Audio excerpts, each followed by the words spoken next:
Meghan is moving on. Harry left with nothing. As Sussex empire crumbles. Let me tell you something that a lot of people in the media are dancing around, but nobody is actually saying out loud. The Sussex fairy tale is over. Not just crumbling, not just struggling, over. And the more you dig into what has been happening behind closed doors in Montecito, in Hollywood, in London, and even in the corridors of the royal palace, the more you realise that this ending did not come out of nowhere. It was written into the story from the very beginning. The signs were always there. We just chose not to see them. Or maybe we were too distracted by the glamour, the drama, the Netflix deals, and the Oprah interviews to notice that the foundation was made of sand all along. So today, we are going to talk about it. All of it. No filter, no royal PR spin, no Sussex team damage control. Just the truth as it stands right now in 2026. Because here is what is really going on. The dream that was never real, cast your mind back to 2020. Harry and Meghan stood in front of the world and told us they were stepping back from royal duties to build an independent life. They called it a new chapter, a fresh start, a chance to live life on their own terms. And the world watched. Some cheered. Some were horrified. Most were just fascinated because the story they were selling was compelling. A prince who gave up his crown for love. A woman who walked away from an institution that had failed her. Two people against the world, carving out their own destiny. It sounded like a movie, and in many ways it was exactly that. A movie, a performance, a carefully constructed narrative designed to generate sympathy, generate headlines, and most importantly, generate cash.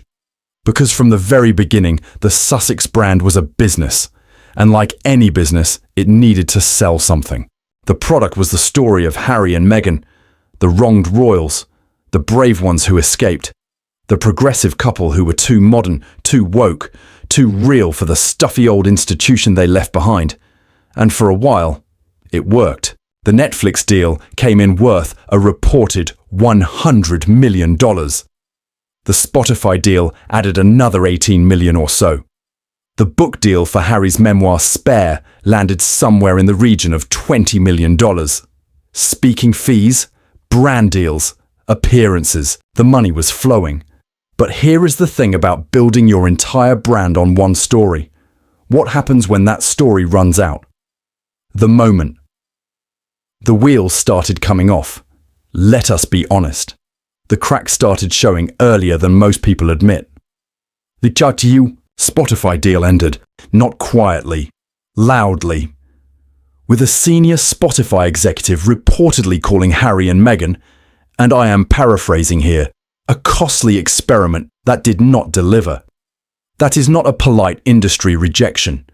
That is a public humiliation dressed up in corporate language. The Netflix shows that followed were mixed at best. The documentary series had its audience, sure, but it did not set the world on fire the way a $100 million deal should. It did not launch Meghan into the stratosphere of global entertainment the way she clearly hoped it would. And then came the book, Spare, Harry's memoir, which was meant to be the nuclear option, the ultimate tell-all, the book that would expose the royals, vindicate the Sussexes, and cement their place in cultural history. Instead, it became something else entirely. Yes, it sold millions of copies. Yes, it generated enormous headlines. But the conversation around it was not the one Harry's team had planned for. Instead of sympathy, much of the public reaction was discomfort. Instead of rallying to Harry's side, many readers came away feeling that this was a man who had lost the plot. A man so consumed by grievance and bitterness that he could not see what he was doing to himself, to his family, and to his own legacy. The image of Harry as the brave truth-teller started to chip away. And what began to emerge underneath was something far more complicated and far less flattering. Meghan's Hollywood dream and the reality check nobody wanted to give her. Now let us talk about Meghan, because she is at the center of all of this. Meghan Markle came into this whole chapter of her life with a very clear vision of where she was going. She had been an actress, a reasonably successful one. She had built a lifestyle brand. She had cultivated a public image as a woman of taste, intelligence and substance. And when she left the royal family, the clear expectation, her expectation, was that Hollywood would be waiting with open arms. It was not. And this is the part of the story that the Sussex-friendly media has been extraordinarily reluctant to examine because the truth is uncomfortable. Hollywood is a brutal place. It does not care about your title. It does not care about your Netflix deal or your royal connections. It cares about one thing and one thing only. Can you put people in seats? Can you get people to click? Can you make money? And Meghan, for all her charm and intelligence and undeniable charisma, has not been able to answer that question in the way she needed to. The projects she has been attached to have not caught fire. The talk of a major acting comeback has remained exactly that. Talk. The lifestyle brand she launched, American Riviera Orchard, generated enormous buzz initially. The jam, the honey, the aesthetic, all of it beautifully curated and expertly presented. But buzz is not a business, and the sustained commercial success that would validate the whole enterprise that has remained frustratingly out of reach. Sources close to the Hollywood industry have spoken, carefully and off the record, about a perception problem that Meghan cannot shake. The feeling in certain rooms apparently is that Meghan is difficult, that she comes with too much baggage, that the drama that follows her is more trouble than the commercial upside is worth. Now, is that fair? Is it accurate? That is a separate conversation. But perception in Hollywood is reality, and the perception, rightly or wrongly, has been working against her. Harry, a man without a country. If Meghan's situation is complicated, Harry's is arguably worse, because at least Meghan has a career to rebuild. Harry has something far harder to reconstruct, an identity. Think about who Harry was before all of this. He was Prince Harry, the spare, the fun one, the lovable rogue who served in Afghanistan, who wore a Nazi costume to a fancy dress party and lived to laugh about it, who charmed crowds and connected with people in a way that royals rarely do. He was beloved, genuinely beloved, not just in Britain, globally. And that affection, that warmth that people felt for him was enormously valuable. It was his greatest asset.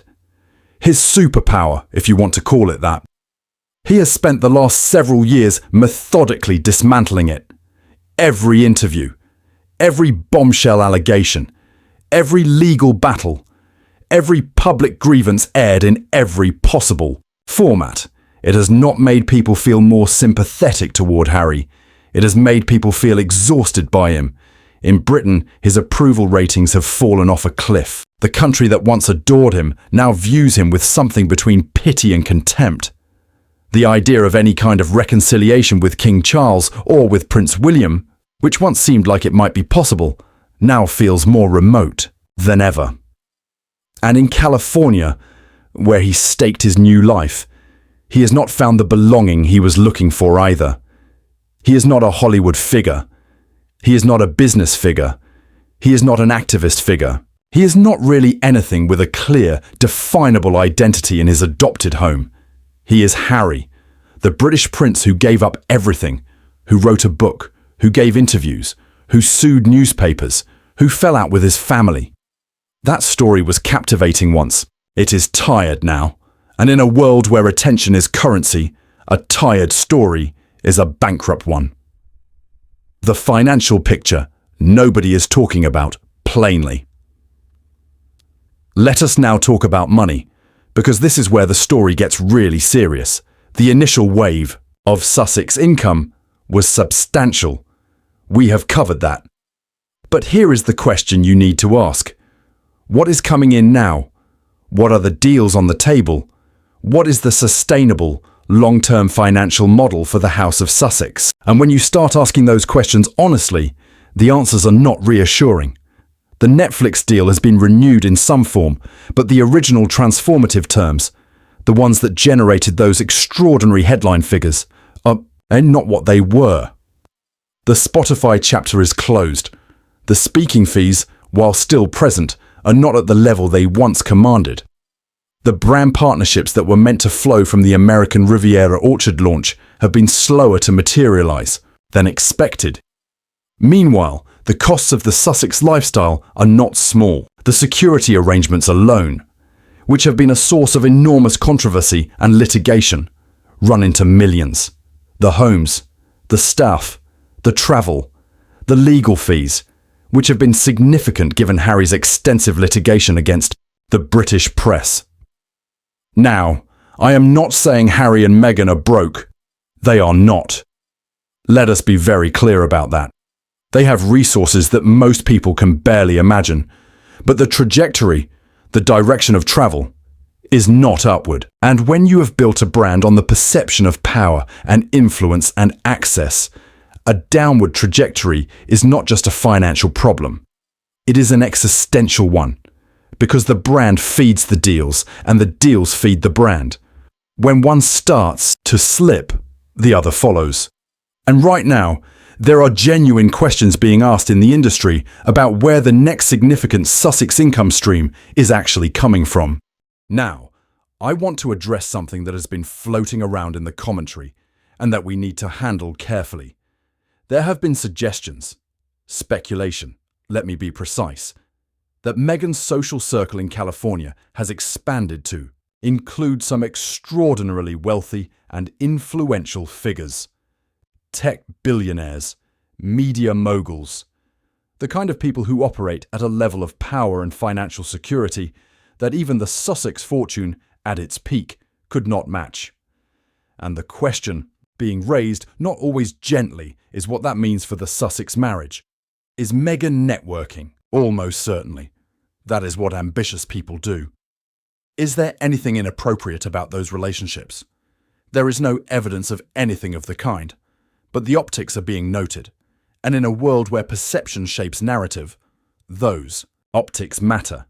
What it points to, more than anything, is a woman who has not stopped looking for the next level, who has not made peace with where she is, who is still searching for the platform, the partnership, the opportunity that gives her the global impact she has always believed she is capable of having.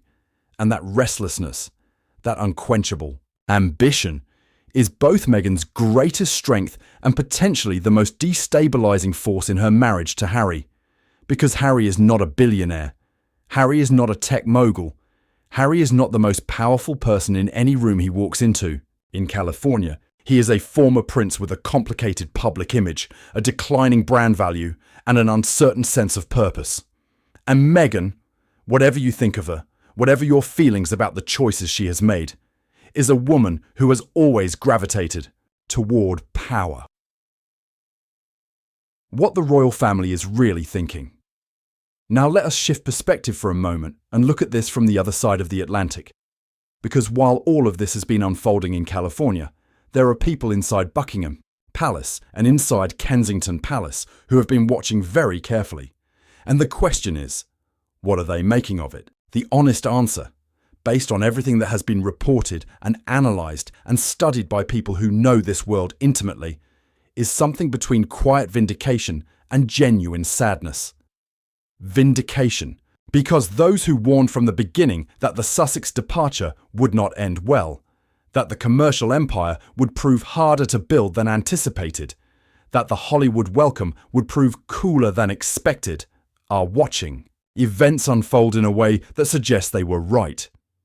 Sadness, because whatever the conflicts and the grievances and the very real institutional failures that contributed to the Sussex exit, Harry is still a son, still a brother, still a family member. And watching someone you love, or once loved closely, struggle the way Harry appears to be struggling is not a source of satisfaction for anyone with a heart.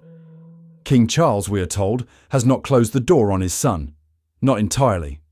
There is love there, complicated and battered as it is. But the conditions for any meaningful reconciliation, the dropping of legal actions, the cessation of public attacks, the genuine gesture of goodwill rather than the tactical olive branch, have not been met, and Prince William William, who was once Harry's closest companion in the world, his partner in grief after their mother died, his brother in the most complete sense of the word. That relationship appears to be in a state of permanent frost. The things that were said, in the book, in the interviews, in the sustained public campaign, cannot easily be unsaid. And William, by all accounts, is not a man who forgives quickly or completely. The door back into the royal family is not locked, but it is not open either, and with every passing month, it seems to move slightly further from Harry's reach. The children at the centre of it. There is one dimension of this story that does not get enough serious attention, and that is the children, Archie and Lilibet, are growing up. They are no longer babies. They are developing personalities, asking questions, forming memories, and they are growing up in the most extraordinary, most complicated, most pressure-filled circumstances imaginable. They are the grandchildren of a king. They are the children of two of the most famous and most scrutinized people on the planet. They are being raised in California, cut off from one branch of their family, exposed to a level of global attention that no child should have to navigate. And here is the question that nobody in the Sussex camp seems to want to engage with seriously. What is this doing to them? What does it mean for a child to grow up knowing that their father wrote a book that caused a global scandal? That their parents' marriage is dissected and debated by millions of strangers? That their family is divided across an ocean by disputes that they are too young to understand? These are not questions with easy answers. They may not be questions with any answers at all right now, but they are questions that deserve to be asked. Because ultimately, whatever happens to the Sussex brand, whatever happens to the Netflix deals and the lifestyle partnerships and the speaking engagements, those children are the most important thing, and they deserve to be protected in a way that the adults around them sometimes seem to forget. The legacy question. Let us pull back even further now and think about legacy, because this is where the Sussex story becomes genuinely tragic. Harry was, in a different version of events, on track for an extraordinary legacy. The Invictus Games alone, which he founded to support wounded veterans, is a genuinely remarkable achievement. It has changed lives. It has given hope and purpose and community to people who needed all three desperately. That is real. That matters. That would have been the cornerstone of a legacy that any public figure would be proud of. And Meghan, for all the controversy, brought genuine qualities to the royal institution before she left it. Her work on the SmartWorks charity, her engagement with communities that had felt unseen by the royal family, her willingness to speak about mental health at a time when that conversation was still not fully welcome in royal circles. These were real contributions. But the legacy question in 2026 looks very different from what it could have been, because the Sussex story has become so dominated by conflict, by litigation, by grievance, by the relentless public processing of private pain, that the genuine good gets lost in the noise. The Invictus Games continue, thankfully, but they exist in the shadow of everything else that has happened, and that is a genuine loss. What could have been a story of reinvention and purpose and positive impact has become largely a story of decline, of miscalculation, of a gamble that did not pay off in the way it was supposed to, and the most painful part? It did not have to be this way. So where does this end? That is the question everyone is asking. And I will be honest with you, nobody knows the answer with certainty. There are several possible futures from here. In one version, Meghan finds the project or the partnership that reignites the brand. She launches something that works. So the lifestyle empire finally finds its footing. Harry finds a role and a purpose that gives him stability and direction. The marriage stabilizes. They build something that, while different from what they originally envisioned, still represents a meaningful life. In another version, the trajectory continues downward. The deals dry up further. The public interest fades. The financial pressures mount. The personal tensions that appear to exist within the marriage become unsustainable. and the whole Sussex enterprise ends not with a bang, but with a quiet, undignified whimper. And in a third version, the one that is perhaps hardest to look at but impossible to fully rule out, the marriage itself does not survive. Two people who came together in extraordinary circumstances, who built something extraordinary and then watched it begin to fall apart, who want different things and are heading in different directions, eventually accept what their circumstances have been telling them for some time. I am not predicting that third outcome. I want to be absolutely clear about that. But I am telling you, it cannot be ruled out, and anyone who tells you otherwise is not being straight with you. The final word here is what I believe, having looked at this story from every angle. Harry and Meghan are not villains.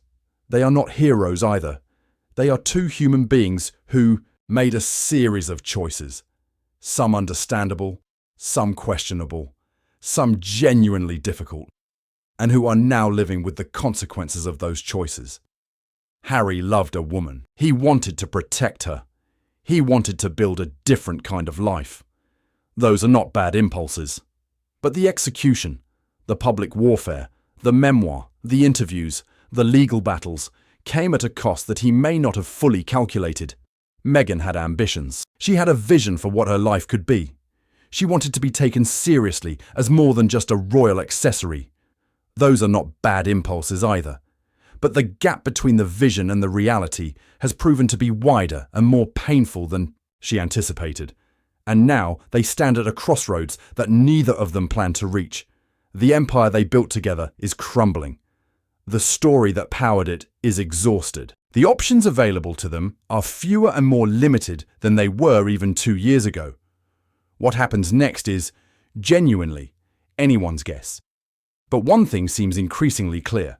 The fairy tale is over, and what comes after fairy tales, in real life, as opposed to the movies, is something far more complicated, far more painful, and far less certain. The world will be watching. It always is. If you found this video valuable, please like and subscribe. Drop your thoughts in the comments below.